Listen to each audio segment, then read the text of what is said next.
একমাত্র ভাগ্নির জন্মদিনে কিভাবে সারপ্রাইজ দিলাম, কি করলাম, কোথায় কোথায় গেলাম এবং কি খেলাম সবই থাকছে আজকের এই ভিডিওতে। আসসালামু আলাইকুম। ডিউটি শেষ করেই রাত 9টা বাজে চলে গিয়েছিলাম শনিয়াকড়া থেকে মিরপুর 11:30-তে।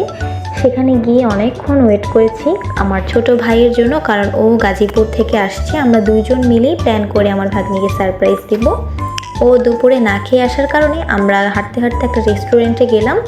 যাওয়ার পর ওইখানে কিছু ফুড অর্ডার করলাম এবং কিছু ভিডিও করছিলাম, অনেক ফানও করছিলাম। আমাদের প্ল্যান ছিল রাত 12টায় গিয়ে ভাগ্নিকে সারপ্রাইজ দিব, তাই আমরা অনেকক্ষণ ওয়েট করছিলাম। এরই মাঝে আমাদের খাবার চলে আসছিল। ও একটা বার্গার নিয়েছে, আমিও একটা বার্গার নিয়েছি। বার্গার টেস্ট নিয়ে আমরা অনেক হাসাহাসি করছিলাম। ও ক্ষুধা পেটে ছিল, তাই ওর নাকি ভালো লাগছিল এবং আমার ভালো লাগছিল না। যাই হোক, এসব নিয়ে কথাবার্তা চলছিল। এরই মাঝে আমি ওকে বিরক্ত করার জন্য বারবার ওর দিকে ক্যামেরা ফোকাস করছিলাম, আর ও ক্যামেরা বন্ধ করে দিতে বলছিল। এই তো বার্গারটা আমার কাছে ভালো লাগেনি, তাই একটা ভিডিও করলাম। এরপর আমাদের সময় কাটছিল না দেখে আবার চলে গেলাম ফুচকা খেতে। ফুচকার সাথে চটপটিও খেয়েছি আমরা। এরপর আমাদের সারপ্রাইজ দেওয়ার সময় চলে এসেছে। আমরা বাসায় চলে গেলাম, লিফটে উঠে গিয়েছি। আর বিধ্বস্ত অবস্থা, কারণ দুইজনই অফিস থেকে গিয়েছি সরাসরি সারপ্রাইজ দিতে।